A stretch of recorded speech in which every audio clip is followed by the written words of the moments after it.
Most people never unlock 80% of ChatGPT's real power. And in this video, I wanted to show you 3 easy changes you could make to your account just one time. One time. That I swear will multiply the amount of quality outputs that you're getting from your AI tool. So hang with me. I want to walk you through every single step. These are power user moves that hardly anybody ever uses. And the best thing is you don't even need a premium account. You don't need a pro account. You just need the free version of ChatGPT. You do have to have an account. So create your free account and let's get started with these upgrades. So the first thing I want to show you is upgrading the settings across the account. Nobody ever does it. So go in and do this today. Go over and find your name in your account. Go to settings, go to personalization, and these things will jump around from time to time, but it's usually under settings and personalization, and you can find it exactly here. Make sure to enable customizations. That's what this is all about. And I'm just going to walk through step by step how I'm customizing it. I want you to steal all of it. I will even copy and paste the exact settings that I'm using for my account to use as a starting point for you. If you're listening, just know that this is available via video on Apple, Spotify, or YouTube, so you're going to have to come back and watch it another time, but I'll be walking you through the process so you know what you need to do later on. So I'm walking through enabling customization. I am not going to change the personality. I actually like the default personality of ChatGPT, but you can change it from default to cynical, robot, listener, nerd, whatever floats your boat. This one doesn't really matter. I prefer the cheerful and adaptive one because it's just nice to work with.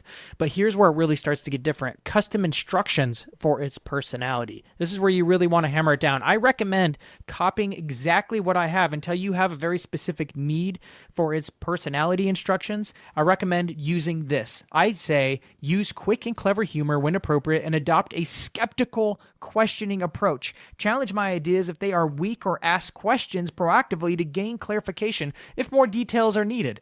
Because ChatGPT often just goes with you. I want it to be skeptical. I also want it to be a little funny. I like it a little bit every once in a while if it does so in a funny way. If it's skeptical but with a twist of humor to it to lighten the mood. But we need ChatGPT to push back on us. The ChatGPT by default is a little bit too agreeable. And I find that adding just these few lines makes it a lot less agreeable, which is good. It needs to challenge your thinking in order to make you and the outputs that you're getting from it better. Let's move on. Tell it a little bit about you. I give it my nickname, Danchez. That's what people call me by. So I also tell it a little bit about my occupation. Don't just put in your current job title. Tell it who you think you are. I put in AI marketer, educator, creator. You could put something else. But make sure to be descriptive. The more descriptive you can be in all these things, the better ChatGPT can align to who you are, what you do, and what you want out of this tool. On the more about you section, this is where you can really load it down with some details. Let me share with you what's in mine. I have 2 sets of instruction. I have the Danchez ChatGPT instructions and I have the blog post rules, which I'll tell you a little bit more about in a second. But every time you find that ChatGPT does something, you're like, I wish it would stop doing that. Well, guess what? It's your job to tell it. For example, almost all these Danchez ChatGPT instructions are things that I got tired of ChatGPT doing, so I said stop doing it. And for example, some of them I have here are never place an emoji before a title because who wants that? I like emojis sparingly sometimes, but I never liked the before title ever, across no circumstance. Emoji before title, a good thing when I'm having it write content. I even ask it to avoid using em dashes. You can put instructions in here. Most of the time it will follow it. There are a few like trying to avoid em dashes where it's just so hard coded in to use em dashes that it's just going to use them anyway. But still, I try to curb some of it by saying avoid using em dashes, avoid using this, use the canvas feature whenever I'm asking for these things. And it does a lot better at remembering because it's in the instructions. You told it to. How would you expect an employee to remember what you want? It's like trying to read your mind. We've all had the experience of trying to read people's minds and it being disappointing when they get mad at us for something we had no idea about, right? So stop trying to have ChatGPT read your mind. If it's really important, you want it to remember every single time, this is where you put it.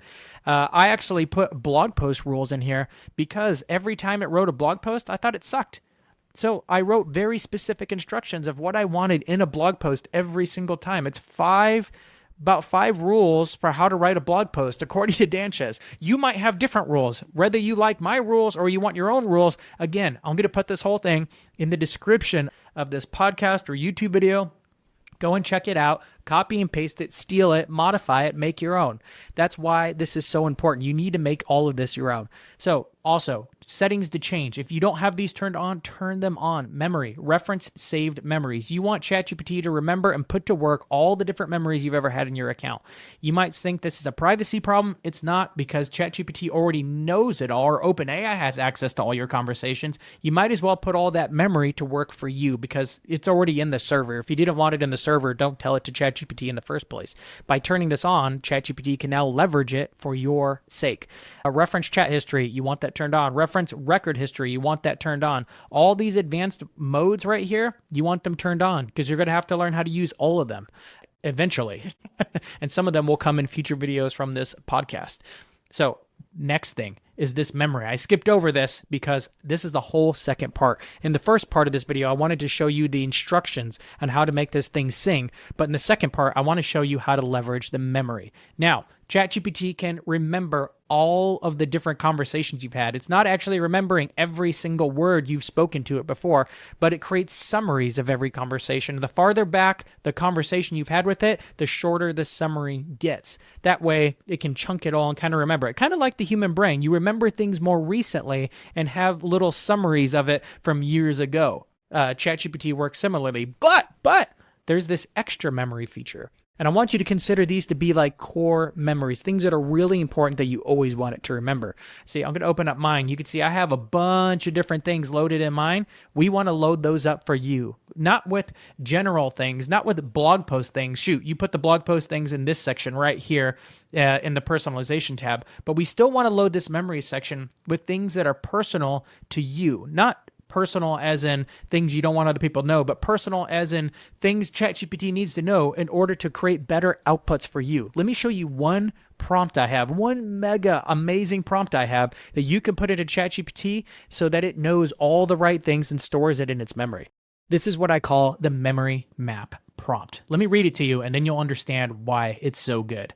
It says, I want you to understand me on a foundational level, gathering information that would be helpful across a broad range of future interactions and topics. Start by reviewing what you already know about me, if anything, then build on that by asking questions that go beyond my current needs or immediate tasks. Focus on learning about my core values, preferences, long-term goals, and unique personal and professional characteristics. Your goal is to ask about things that, once known, will help you understand my perspective, decision-making style, and motivations in any context.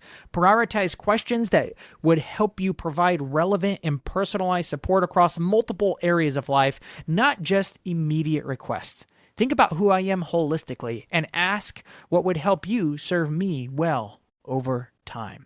Yes, it's a loaded prompt, but I promise you put this one prompt into ChatGPT and it will ask you all the right questions. You then need to spend time answering all those questions. I prefer doing it in dictation format. Let me show you what it looks like. So I'm going to go ahead and load up ChatGPT. You're going to want to change this to thinking mode. It might also be under this plus button and over here. You want to change it to thinking mode because you really want it to look through all the different conversations you've had and spend some time thinking about what questions it needs to ask you. Copy the prompt that I give you. Again, this prompt will be in the description for this podcast or YouTube video and hit go.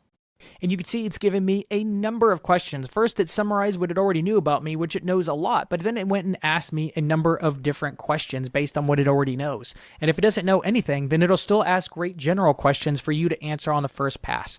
What I want you to do is then hit the dictation button, this little microphone button, and it will actually start to record your answer. Here, I'll record an answer to one of my questions now. It's asking, what character traits do you most want people to experience from you in high-stakes moments? ChatGPT, to answer question 3, what I want people to remember about me in high-stakes moments is what I call H2O. I want them to remember that I am helpful, that I am humble, and that I am always optimistic. Helpful, humble, optimistic. Those are the things that I want people to remember about me. Those are the core values that I want to bleed through in everything, but especially in high-stakes moments. I recommend answering just a few questions at a time and then saying them here, and it'll see it went and created a whole dictation of what I just said. That way you can work through a number of different questions rapidly over 10 to 20 minutes. Yes, it does take some time.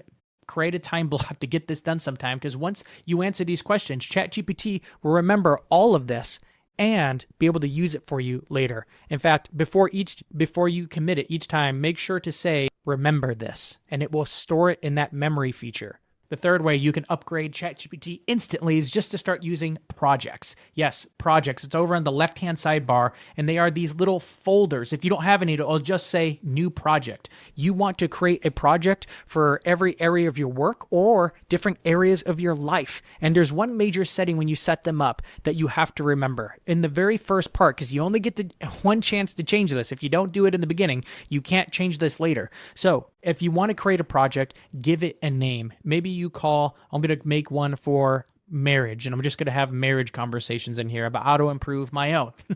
And you can say here, you could say by default, ChatGPT can reference other memories or other conversations within your ChatGPT account, and vice versa. So if you're having a conversation in a different project or in a vanilla ChatGPT conversation, it can reference conversations you've had in this folder or this project. One's about marriage. But if you don't want it to reference things outside, and you don't want other conversation to reference things in this project, you want to select project only. That way, all the conversations in this project, it's like you're having them within a new ChatGPT account that doesn't remember everything else you've talked about.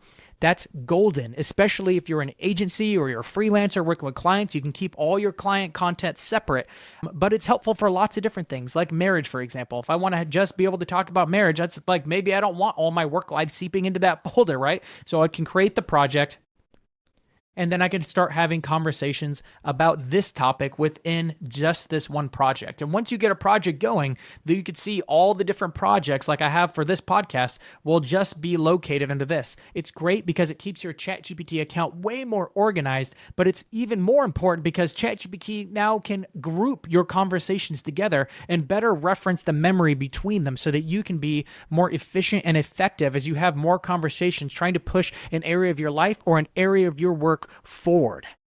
I have more content coming out about projects soon, so stay tuned for the next video I drop on projects.